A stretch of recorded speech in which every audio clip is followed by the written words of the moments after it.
हालांकि हम ब्रह्मांड के बारे में पहले से कहीं अधिक समझते हैं, फिर भी अंतरिक्ष के बारे में बहुत सारी गलतफहमियां हैं, जो काफी हद तक हॉलीवुड की देन है। इनमें से कुछ गलतफहमियां वास्तव में विश्वसनीय हैं और हम में से कई लोगों को मूर्ख बनाने में कामयाब रही हैं। उदाहरण के लिए, क्या आपको लगता है कि बुध सौरमंडल का सबसे गर्म ग्रह है क्योंकि यह हमारे सूर्य के सबसे निकट है? और क्या ब्लैक होल वास्तव में पदार्थ को अपने कोर में सोख लेते हैं? मिथक संख्या 1। क्षुद्रग्रह बेल्ट बहुत खतरनाक है। मंगल और बृहस्पति के बीच स्थित क्षुद्रग्रह बेल्ट में 3000 से अधिक छोटे ग्रह और 7,50,000 से अधिक अलग अलग क्षुद्रग्रह शामिल हैं। बड़े क्षुद्रग्रह कभी कभी टकराते हैं, जिसने इस मिथक को बढ़ावा दिया है कि किसी भी अंतरिक्ष यान के लिए अपना रास्ता बनाना खतरनाक है। हालांकि कोई खतरा नहीं है क्योंकि क्षुद्रग्रहों के बीच की दूरी बहुत अधिक है। औसतन क्षुद्रग्रहों के बीच लगभग 9,70,000 किलोमीटर की दूरी होती है, जो पृथ्वी से चंद्रमा की दूरी की 2 गुना से भी अधिक है। मिथक संख्या 2। सूरज आग उगल रहा है। सूर्य वास्तव में गैस का एक गोला है। यह परमाणु संलयन के कारण जलता है, जो इसके मूल में होता है। सूर्य में हर second 700 million ton hydrogen 695 million ton helium में परिवर्तित हो जाता है। फिर ऊर्जा गामा किरणों के रूप में निकलती है, जो प्रकाश बन जाती है। तो सूर्य प्रकाश और गर्मी उत्सर्जित करता है, लेकिन उसमें आग नहीं जलती है क्योंकि इसमें ऑक्सीजन शामिल नहीं है। मिथक संख्या 3। चंद्रमा का एक अंधकारमय पक्ष भी है। चूंकि चंद्रमा पृथ्वी की परिक्रमा कर रहा है, यह अपनी धुरी पर भी घूम रहा है, इसलिए हम हमेशा चंद्रमा के एक ही पक्ष को देख पाते हैं।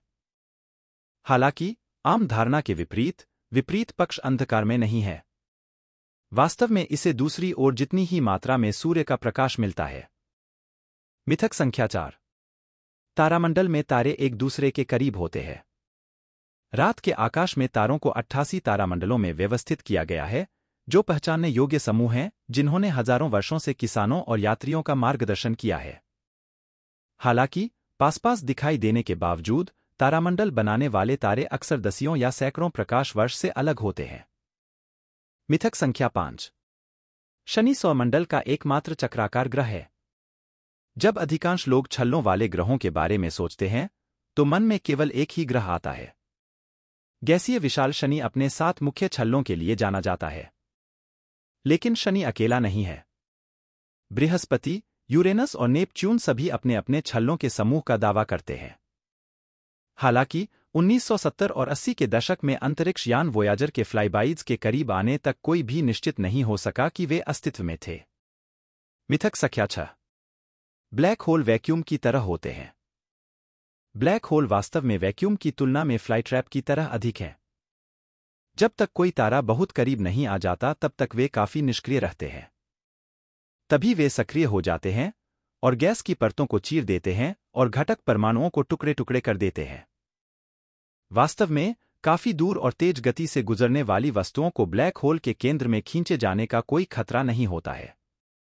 उदाहरण के लिए, यदि सूर्य को ब्लैक होल से बदल दिया जाए तो पृथ्वी सामान्य रूप से परिक्रमा करती रहेगी। मिथक संख्या 7।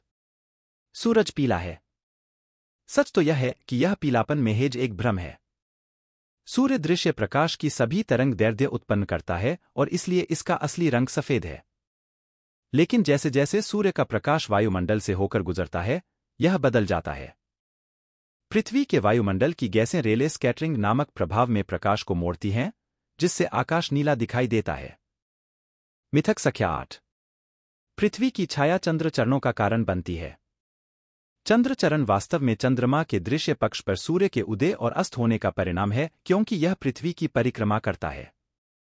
जैसे ही चंद्रमा पृथ्वी के चारों ओर घूमता है, उसके विभिन्न हिस्से सूर्य से प्रकाशित होते हैं। तो यह सब सूर्य, चंद्रमा और पृथ्वी की स्थिति के बारे में है। मिथक संख्या 9। एक प्रकाशवर्ष समय को मापता है। एक प्रकाशवर्ष वास्तव में दूरी मापता है। नासा ने एक प्रकाशवर्ष को एक वर्ष में सीधी रेखा में चलती हुई प्रकाश की किरण द्वारा तय की गई कुल दूरी के रूप में परिभाषित किया है। अल्बर्ट आइंस्टीन के सापेक्षता के सिद्धांत के अनुसार एक प्रकाश वर्ष ब्रह्मांड में सबसे तेज गति है, जो लगभग 3 लाख किलोमीटर प्रति सेकंड की यात्रा करता है। मिथक संख्या 10। तारे टिमटिमाते हैं। इस मिथक के लिए एक प्रसिद्ध नर्सरी कविता जिम्मेदार है। हालांकि यह धारणा कि तारे टिमटिमाते हैं केवल एक भ्रम है।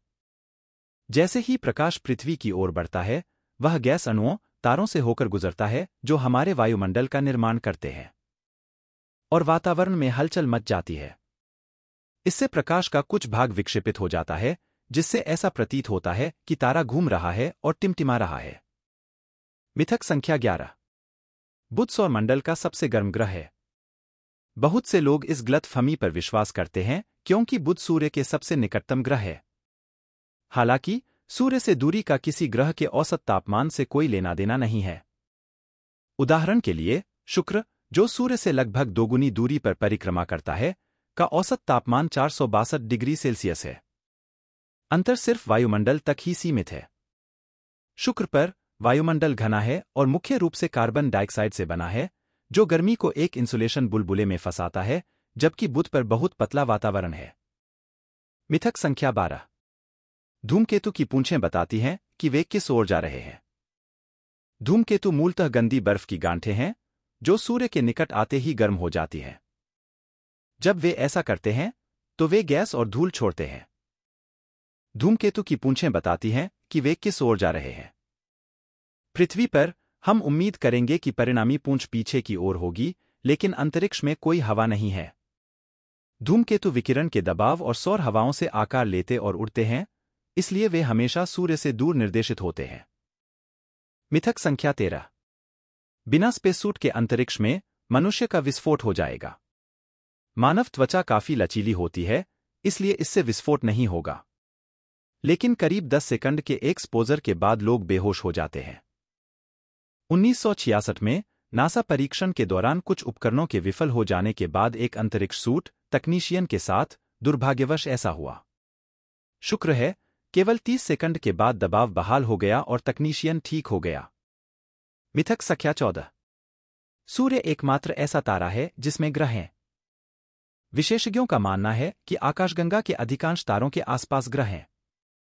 हमारे सौर मंडल के बाहर पाए जाने वाले किसी भी ग्रह को एक्सोप्लैनेट के रूप में जाना जाता है और वे तारे के दिखने के तरीके को प्रभावित करते हैं। एक्सोप्लैनेट का पता लगाने का एक तरीका विभिन्न समयों पर कुछ सितारों से प्रकाश में कमी का पता लगाना है। इससे पता चलेगा कि कोई ग्रह तारे के सामने से गुजर रहा है, जिससे प्रकाश हमें कैसे दिखाई देगा, उस पर असर पड़ेगा।